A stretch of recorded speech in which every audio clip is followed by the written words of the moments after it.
Good morning all of you. हमारे YouTube channel geography junction पे आपका हार्दिक स्वागत है। आज हम बात करेंगे मुख्य रूप से एक महत्वपूर्ण विषय है और जो भूगोल के जो छात्र हैं उनके लिए अति महत्वपूर्ण विषय है, क्योंकि यहाँ से जो कुछ न कुछ यहाँ से कोई ना कोई क्वेश्चन जरूर आता है। जैसे अपन बात करते हैं कि जो मुख्य रूप से अपर्दन है वो किस प्रकार से होता है, या अपन कह सकते हैं अपक्षय किस प्रकार से होता है। तो ये जो टॉपिक है मुख्य रूप से अपर्दन और अपक्षय, ये जो दोनों ही जब क्रिया साथ में होती है तो उसे अपन क्या कहते हैं, अनाच्छादन की क्रिया कहते हैं। क्या कहते हैं? अनाच्छादन की क्रिया। जैसे अपन बात करेंगे आज अनाच्छादन की क्रिया क्या है, या जो अनाच्छादन है उसके जो कितने तरीकों से हो सकता है। जैसे अपन बात करेंगे इनके प्रकार क्या है। जैसे अपन बात करेंगे अपक्षय होता है, अपर्दन होता है। तो अपक्षय कितने कारकों द्वारा होता है, या उनको जो प्रभावित करने वाले कारक कौन है, किन से अपक्षय होगा, या जो अपक्षय होता है तो वो कितने प्रकार का होता है। तो अपन उनके बारे में बात करते हैं। तो सबसे पहले अपन बात करते हैं अनाच्छादन। वह क्रिया जिसके द्वारा भूपटल पर, जो भूपटल है भूमि या भूमितल की निम्न तल स्थल की सेलों का आवरण, निम्न स्तर जो छोटी सेल है या सेलों का आवरण उतरता हो। जो भूपटल पर कोई सेल है मान लो, तो उसका जो ऊपर का आवरण है अपर्दन के कारण या अपक्षय के कारण धीरे धीरे हट रहा है और वो छोटा होता जा रहा है। तो उस प्रकार की सेलों को अपन क्या कहते हैं, जब उसका आवरण धीरे धीरे उतरता है तो उसे अपन अनाच्छादन क्रिया कहते हैं। क्या कहते हैं? अनाच्छादन क्रिया कहते हैं। जैसे अपन बात करते हैं अनाच्छादन अब किस किस से होगा। अनाच्छादन जैसे कोई भी पर्वत है, जैसे अपन बात करते हैं अरावली पर्वतमाला, अपन कहते हैं ना अवशिष्ट पर्वतमाला का उदाहरण है। ये अवशिष्ट कैसे हुआ? अरावली पर्वतमाला है तो यहाँ ऊपर से इसका वायु द्वारा, जल द्वारा या कहीं और बाह्य कारकों द्वारा इसका अपर्दन हो गया हो, तो वो जो अवशेष के रूप में बचता है ना, उसको अपन कहते हैं अवशिष्ट पर्वतमाला। तो ये जो पर्वतमाला है जिनका निर्माण अपन कहते हैं कि अवशेष के कारण, अपर्दन के कारण, अपक्षय के कारण होता है, तो उन्हें अपन क्या कहते हैं? अनाच्छादन कहते हैं। जैसे अनाच्छादन पहला होगा अपर्दन के द्वारा या अपक्षय के द्वारा।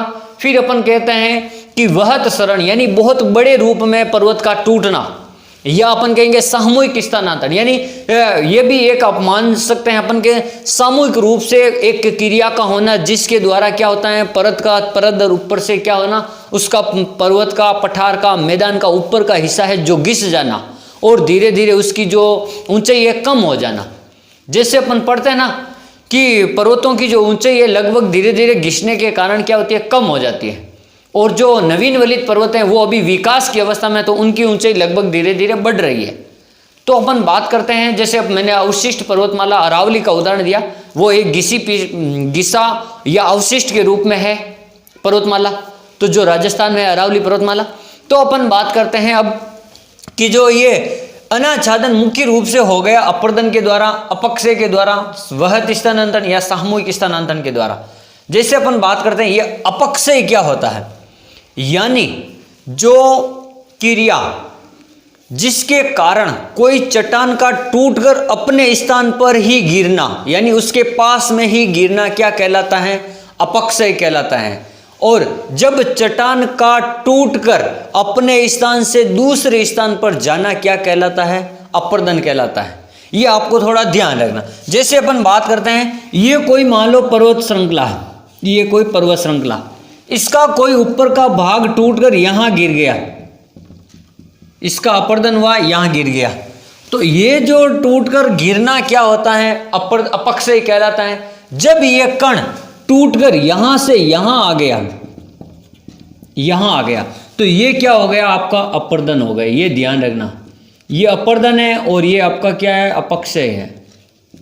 यानी किसी भी बड़ी चट्टान का टूटना या किसी भी बड़े स्थलखंड का टूटकर अपने ही स्थान पर उनके जो कण होते हैं ना, वो जब इकट्ठे हो जाते हैं तो उनको अपक्षय कहते हैं। और जब वो कण एक स्थान से दूसरे स्थान पर चले जाते हैं तो उस क्रिया को अपन क्या कहते हैं? अपर्दन क्रिया कहते हैं। जब ये क्रिया दोनों रूप से शामिल होती है, अपक्षय व अपर्दन, तो इन दोनों क्रियाओं को अपन क्या कहते हैं? अनाच्छादन कहते हैं। ठीक है। अब अपन बात करते हैं अपक्षय। अब अपन एक एक चीज को पढ़ते हैं, अपक्षय क्या होता है, अपक्षय को कौन कौन प्रभावित करते हैं, और फिर अपन बात करेंगे अपर्दन। तो आज हम बात करते हैं अपक्षय के बारे में। यह अपक्षय किस प्रकार से होता है। जैसे यह एक स्थैतिक क्रिया है। स्थैतिक क्रिया का मतलब इस तरह, यानी यहाँ का कण टूट के यहीं पर गिरा, कहीं दूसरी जगह नहीं गया, यानी गतिशील नहीं है कण, वो यहाँ से टूटकर यहीं गिर गया। तो स्थिर क्रिया, यह क्या है, एक प्रकार की स्थिर क्रिया है। जैसे इनमें सेल अपने ही स्थान पर, देखो यहाँ पर आ गया, यानी अपने ही स्थान पर टूटकर गिर जाती है और अपने ही स्थान पर विघटन या वियोजन द्वारा टूटती है, यानी किसी न किसी कारण द्वारा वो टूट जाती है। अब अभी अपन पढ़ेंगे कौन कौन से कारणों से टूटती है, लेकिन अभी आपको ये याद रखना है कि अपक्षय एक स्थैतिक क्रिया है जिसके द्वारा उसके कणों का टूटकर अपने ही स्थान पर निक्षेप होना या जमा होना या वहीं पर गिरना क्या कहलाता है, अपक्षय कहलाता है। तो अपन बात करते हैं अपक्षय के प्रकार। तो अपक्षय के जो मुख्य रूप से प्रकार है, अपन बात करेंगे 3 प्रकार होते हैं मुख्य रूप से। जैसे एक होता है भौतिक अपक्षय, यानी जो ताप, दाब, वर्षा, आर्द्रता, जलवायु या दबाव, इन सब क्रियाओं के द्वारा जो भी परत या जो भी चट्टान या जो भी कोई स्थलखंड टूटेगा तो वो टूटना क्या कहलाता है, भौतिक अपक्षय या यांत्रिक अपक्षय। क्या कहलाता है, भौतिक अपक्षय या यांत्रिक अपक्षय। एक होता है जैविक अपक्षय, यानी जो जीव जंतु है, पेड़ पौधे हैं, मानव द्वारा, तो उनके द्वारा अगर किसी भी स्थलखंड को तोड़ा जाता है या टूट जाता है उनके द्वारा, तो वो कहलाता है जैविक अपरदन अपक्षय, यानी जीवों द्वारा उनको तोड़ा गया। जैसे ये जीव जंतु होते हैं बिल बनाने वाले, चूहा है, सांप है या जो भी नेवला वगैरह, तो ये जब चट्टान को कुतरते हैं या उनसे जो मिट्टी है उनको असंगठित कर देते हैं या उनको अलग अलग कर देते हैं कणों को, तो फिर वो चट्टान टूट जाती है और वो कण एक स्थान से दूसरे स्थान पर चले जाते हैं। तो ये हुआ जैविक अपरदन। फिर अपन बात करते हैं, एक होता है तीसरा रासायनिक अपरदन क्रिया। रासायनिक अपरदन क्रिया का मतलब यह है कि कोई भी चट्टान टूटेगी तो उसके अंदर जो कण होते हैं, उस चट्टान के टूटने का मुख्य कारण होता है कि जो चट्टान किसी जल के साथ में क्रिया करेगी तो उसमें रासायनिक प्रक्रिया होकर वो चट्टान टूट जाएगी। जैसे ऑक्सीजन जो गैस है या ऑक्सीजन है जो जल के साथ में क्रिया करके, तो जल किससे बनता है, ऑक्सीजन से बनता है। तो ये जो मिट्टी के साथ में जो ऑक्सीजन है और ये जल है, ये आपस में रासायनिक क्रिया करके क्या करते हैं, मिट्टी की परतों को तोड़ देते हैं। तो इसके द्वारा जो अपक्षय होता है ऑक्सीजन के द्वारा, उसको अपन ऑक्सीकरण कहते हैं। इसी प्रकार एक अपन बात करेंगे कार्बोनेशन। तो ये जो चक्र है ये किस प्रकार, ये अपन रासायनिक चक्र में पढ़ेंगे। तो आज हम मुख्य रूप से पढ़ रहे हैं भौतिक अपक्षय, कल अपन पढ़ेंगे रासायनिक और जैविक अपक्षय। तो अपन बात करते हैं भौतिक अपक्षय क्या होता है। जैसे सूर्य ताप, तुषार का मतलब आप सबको पता है कि बर्फ होता है, यानी जो बर्फ के द्वारा भी कहीं कहीं भागों में जो अपरदन होता है, जैसे ऊपरी ढलानों से बर्फ के कारण कोई चट्टानें टूट जाती है, तो बर्फ के कारण या तुषार, जल तथा वायु दबाव, यानी वायु के दबाव से भी जो परतें टूट जाती हैं, तो द्वारा चट्टानों में विघटन होने की क्रिया को क्या कहते हैं, भौतिक अपक्षय कहते हैं। यानी जल है, ताप है, वर्षा है या दबाव है, इन कारणों के द्वारा अगर कोई भी चट्टान टूटती है उसको अपन कहते हैं भौतिक अपक्षय। क्या कहते हैं, भौतिक अपक्षय। फिर बात करते हैं अब जो सबसे पहला कारण है, अपन ने पढ़ा सूर्य ताप। अब सूर्य ताप के कारण किस प्रकार चट्टानें टूटती है। जैसे देखो, ताप के कारण विघटन।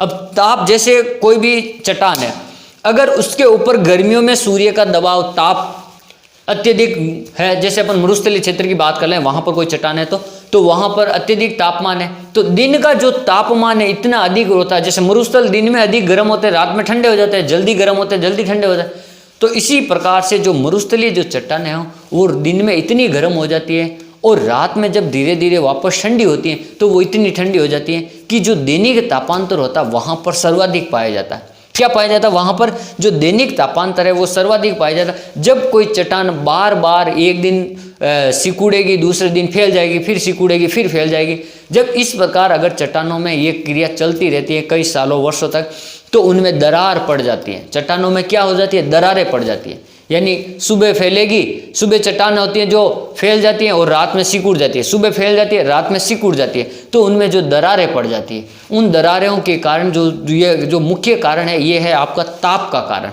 क्या कारण है, यानी दिन में अधिक तापमान रहता है और रात में कम तापमान रहता है। फिर अपन बात करते हैं, ये तो हो गया ताप के कारण। फिर अपन बात कर, जैसे मैंने यह बता दिया, गर्म मरुस्थलों में अधिक दैनिक तापांतर के कारण, दैनिक तापांतर का मतलब एक दिन का अधिक तापमान, सबसे उच्च तापमान, उसी दिन का सबसे न्यून तापमान के अंतर को कहते हैं दैनिक तापांतर। दैनिक तापांतर होने के कारण सेलों में यानी चट्टानों में दरारें पड़ जाती हैं और कालांतर में ये चट्टानें बड़े बड़े टुकड़ों के रूप में विघटित हो जाती हैं। इसे ही अपन पिंड विच्छेदन भी कहते हैं। जो टुकड़े चट्टानों के टूटकर अलग हो जाएंगे एक पिंड के रूप में, तो उसे अपन पिंड विच्छेदन भी कहते हैं। फिर अपन बात करते हैं स्केलिंग अपक्षय। ये क्या होता है? जैसे कोई भी जल के द्वारा कोई चट्टान है, कभी सूखेगी, कभी गीली होगी, कभी सूखेगी, गीली होगी, उस प्रक्रिया को चट्टानें भी भीगने व सूखने के कारण टूटती है। जैसे अपन बात करते हैं चूना होता है, जैसे आपने चूने को देखा, उसको भिगोते हैं फिर उसमें दरारें पड़ जाती है सूखता, तो आपने देखा होगा। जैसे काली मिट्टी होती है उसको अपन भिगोते हैं तो एकदम समतल हो जाती है, उसको अपन जैसे जैसे सूखेगी उसमें दरार पड़ जाएगी। वैसी की वैसी ये भी चट्टानों में प्रक्रिया होती है। जब पानी की मात्रा रहेगी एकदम सही रहेगा, जैसे पानी सूखेगा धीरे धीरे दरारें पड़ने लग जाएगी। तो उस प्रकार से अपन कहते हैं स्केलिंग अपक्षय, इसके द्वारा चट्टानें टूटती है। फिर बात करते हैं तुषारी अपक्षय। अब बर्फ के कारण सर कैसे किस प्रकार चट्टानें टूटती है, देखो जैसे अपन ध्रुवीय क्षेत्र या अपन बात करते हैं तो, या अपन शीतोष्ण कटिबंधीय बात करते, जहां पर कहीं पर भी अधिक दैनिक तापमान या अपन बात कर सकते हैं ऐसा जो मौसम हो जहां पर चट्टानें फैलती और सिकुड़ती हो। जैसे चट्टान फैलेगी तो क्या होगा, दिन के समय अगर सूर्य ताप के कारण चट्टान फैल रही है तो जो बर्फीले भाग होते हैं उसका बर्फ का जो पिघल कर जो पानी होता है ना वो उस दरार के अंदर चला जाएगा। और रात को जब रात के मौसम में वो पानी अगर जमकर ठोस बर्फ का रूप धारण कर लेगा तो पानी तो क्या होता है, जैसे अपन बात करते हैं ये कोई भी दरार है, ये कोई भी आपके इस प्रकार से ये दरार है, तो जब ये पानी इस दरार में घुस जाएगा, मान लो ये आपकी दरार है, ये आपकी दरार हो गई। इस दरार में जैसे यहाँ से कोई पानी आके यहाँ घुस गया तो ये जब कड़क होगा ना, जब ठोस बर्फ का रूप लेगा तो ये इसकी चौड़ाई को क्या कर देगा, बढ़ा देगा, ये चौड़ाई इतनी ज़्यादा हो जाएगी। फिर सुबह पानी पिघलेगा, ये चट्टानें फैलेगी तो ये जो बर्फ है जो पानी बन के ये नीचे की ओर आ जाएगी, यानी और गहरा अंदर रिस जाएगा चट्टान में। फिर रात को क्या होगा, बर्फ बनेगा और ये क्या हो जाएगा, ठोस चट्टान ये क्या हो जाती, फैल जाएगी। तो इस प्रकार जो बर्फ के कारण जो पानी होता है, जो दिन में क्या होता है पानी के रूप में वो चट्टानों में चला जाता है, रात को वो बर्फ के रूप में जम जाता है और बर्फ हमेशा चट्टानों को दूर करता है। कड़क होता है बर्फ, इतना कठोर भी होता है। तो इसके कारण जैसे बहुत ठंडे क्षेत्रों में निरंतर पानी के सेलों की दरारों में क्या हो जाता है, पानी जमने तथा पिघलने के परिणाम, यानी सुबह पिघलेगा रात को जम जाएगा, सुबह पिघलेगा रात को जम जाएगा। तो इस प्रकार जो बार बार क्रिया होती है उसके कारण अपन क्या कहते हैं, तुषारी अपक्षय कहते हैं। क्या कहते हैं, तुषारी अपक्षय कहलाता है इस प्रकार का। फिर अपन बात करते हैं दाब मोचन, यानी दाब के पड़ने से, दाब होता ना उसके कारण अपक्षय किस प्रकार से होता है। जैसे अपन कोई भी बात कर ले, जैसे अपन कहते हैं, जैसे ये जैसे मैं उदाहरण बता दूं, ये 2-3 बुक है, मान लो ये 1 बुक है, ये 2 बुक है, ये 3 बुक है, ये 4 बुक है। तो ये जो सबसे नीचे वाली है इस पे सबसे अधिक क्या है, दबाव है। क्या है, इसके सबसे अधिक दबाव नहीं है, सबसे नीचे होगा उसके ऊपर सबसे अधिक दबाव होगा, यहाँ पर सबसे कम है। तो यहाँ इस परत का क्या हो रहा, अपरदन हो रहा। अगर अपन ये जिस तरीके से दबी रहेगी अगर ये चट्टान, तो इसका अपरदन नहीं होगा क्योंकि इस पे दबाव लग रहा। जैसे ही अपन इन तीनों चट्टानों को हटा देंगे यहाँ से, जैसे ही इसके ऊपर से दाब हट जाएगा तो ये चट्टान अकेली रह जाएगी स्वतंत्र अवस्था में, तब इसका क्या होने लग जाएगा, अपरदन होने लग जाएगा। जैसे आप कभी नहीं देखते हो मरुस्थलीय जो क्षेत्र होते हैं या जहाँ कहीं भी जो मिट्टी होती है वहाँ पर पेड़ जो होते हैं, पेड़ के चारों ओर जो मिट्टी जमी हुई रहती है और साइडों से मिट्टी हट जाती है। क्यों हट जाती है, क्योंकि उस मिट्टी के ऊपर पेड़ का दबाव रहता है, इसलिए वो नीचे वाली मिट्टी हटती नहीं है, उसकी जड़ों में जकड़े हुए रहती है। लेकिन जब अगर पेड़ को हटा दिया जाए तो वो भी जो टीला है वो भी गायब हो जाएगा। जैसे अपन बात करते हैं, जब कभी ऊपरी चट्टानों के हटने से, यानी ऊपर वाली ये चट्टानें मैंने हटा दी मान लो, ऊपर वाली चट्टानों के हटने से निचली चट्टानों पर पड़ने वाला दबाव क्या हो जाएगा, बिल्कुल कम हो जाएगा। दबाव क्या हो जाएगा, बिल्कुल कम हो जाएगा। और चट्टानें हमेशा दबाव कम होने के बाद में धीरे धीरे वो चटकनी शुरू हो जाती है, टूटनी शुरू हो जाती है। इस प्रकार अपन कह सकते हैं कि दाब के कम होने से क्या होता है, अपर्दन अपक्षय होता है। फिर अपन बात करते हैं अपसल्गन। ये अपसल्गन क्या होता है, जैसे अपसल्गन आपने सुना होगा, जैसे आप प्याज को कभी काटते हो, प्याज या पत्ता गोभी, तो उसकी एक परत दर आप उसको छीलते हो, होता ना ऐसा, एक परत दर वो छीला जा सकता है प्याज को। तो अपन वैसा का वैसा ही जब चट्टानें मरुस्थलीय क्षेत्र में या कहीं क्षेत्र में होती हो जहां पर ताप और दाब की प्रक्रिया के कारण या गर्मी और सर्दी की प्रक्रिया के कारण जब परत का एक परत के रूप में कोई भी चट्टान का परत दर परत, अपन कह सकते हैं पहले एक परत उतरेगी, फिर दूसरी परत हटेगी, फिर तीसरी हटेगी, यानी परत दर परत अगर किसी की चट्टान का अपक्षय हो रहा हो तो उसे कहते हैं अपसल्गन कहते हैं। जैसे प्याज के पत्ते या अपन कह सकते हैं पत्ता गोभी का जो फूल आता है उसको अपन कभी भी देखना, आप एक परत आप उठा सकते हो, उतार सकते हो उसको। फिर अपन बात करते हैं वर्षा जल।